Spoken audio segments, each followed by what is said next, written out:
प्रदेश में काबिज योगी सरकार भारी भरकम बजट भेज रही है ताकि ग्रामीण क्षेत्रों की दशा बेहतर हो। लेकिन तस्वीरें आपके सामने हैं, मैं आपको दिखाना चाहूंगा। यह महोबा के कबरई विकास खंड का सिरसी कला गांव है, जहां पर नौनिहाल बच्चे स्कूल से घर वापस जाते समय कितनी बड़ी परेशानियों से होकर गुजर रहे हैं, इसका अंदाजा आप लगा सकते हैं। और इतना ही नहीं, अभिभावक भी इस चीज का अंदाजा लगा रहे हैं। उनके डर में, उनके मन में डर सता रहा है कि कहीं बच्चे को किसी प्रकार की कोई बड़ा जोखिम न हो जाए, या अनहोनी की भी आशंका उनको सता रही है। सिरसी कला गांव में मौजूद है इस पुल में। यह पुल लगातार 5 सालों से जर्जर स्थिति में था। स्थिति क्या थी इसकी, ये आपको तस्वीरें बयां करेंगी। यह पुल के बीचों बीच की एक तस्वीर है, जहां पर देख सकते हैं कि हम यहां से साफ तौर पर देख रहे हैं। हम भी बड़ी ही रिक्सी पोजीशन पर यहाँ पर खड़े हुए हैं। आपको बता रहे हैं कि सामने आपको सरिये दिख रहे होंगे और सामने और नीचे नदी बहती हुई दिख रही होगी। अगर ऐसे में कोई घटना हो जाती है तो यह हमारे साथ ही बड़ी अनहोनी हो जाएगी।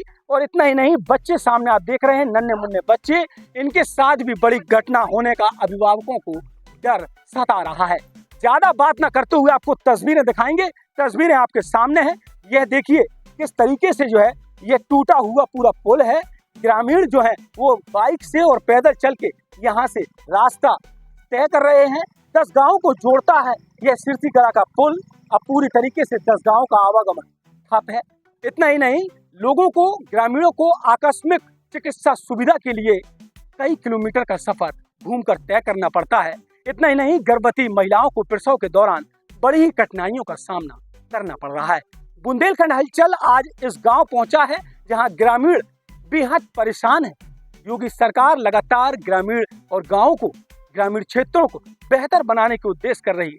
कई गांव जो हैं वो आज हरियाली में पूरी तरीके से छाए हुए हैं और अपना स्थान बनाए हुए हैं यूपी में। लेकिन महोबा जिले के सिरसी कला गांव में आज स्थितियां ऐसी हैं कि ग्रामीण परेशान हो चुके हैं। परेशानियों होने का इसलिए भी एक कारण है क्योंकि 5 साल से यह जर्जर था। यह जो पुल है सिरसी कला गांव का पूरी तरीके से जर्जर था। कई विधायकों से शिकायतें भी हो चुकी हैं, सांसदों से शिकायतें भी हो चुकी हैं। जनप्रतिनिधि हैं कि सुनने को तैयार नहीं। ग्रामीण परेशान हाल। सरकार सख्त है, सरकार ग्रामीणों को बेहतर सुविधाएं देने का दावा कर रही है, लेकिन जिम्मेदार हैं जो वो इस ओर ध्यान नहीं दे रहे हैं। ग्रामीण बता रहे हैं कि कई प्रार्थना पत्र भी दे चुके हैं, मीडिया के माध्यम से भी बता चुके हैं। और वहीं जनप्रतिनिधि जो गांव में कभी वोट लेने के उद्देश्य से आए हैं, उनको भी बताया है, लेकिन सुनने को कोई तैयार नहीं। ग्रामीण यहाँ तक कहते हैं कि अगर गांव में किसी की मृत्यु हो जाती है तो उसको कब्रिस्तान या शमशान ले जाने के लिए इसी लकड़ी के जुगाड़ वाले पुल से निकलना पड़ता है। जहां पर जो परिवार का मृत हुआ है वो तो मृत हो ही चुका है, लेकिन अन्य लोग जो उसके साथ में जा रहे हैं उन्हें भी कहीं ना कहीं मौत का या बड़ी अनहोनी का डर सता रहा है। हमने आपको दिखाई ये तस्वीरें। अब जिम्मेदार लोग जागते हैं तो जाग जाएं, नहीं तो ग्रामीण तो परेशान है ही। हम तो अपनी बात को यूं ही कहेंगे और ऐसे ही मुद्दे उठाते रहेंगे। तो आगे चलिए, ऐसे और भी गांव में चलेंगे, वहां भी आपको बताएंगे ग्रामीणों को कितनी परेशानी। जाग गए तो जाग गए, नहीं तो सोते रहिए।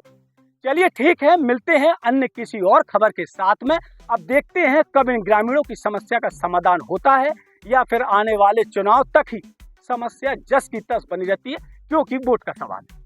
चलिए मिलते हैं अगली किसी और खबर के साथ में। मुझे दीजिए इजाजत, तब तक के लिए नमस्कार।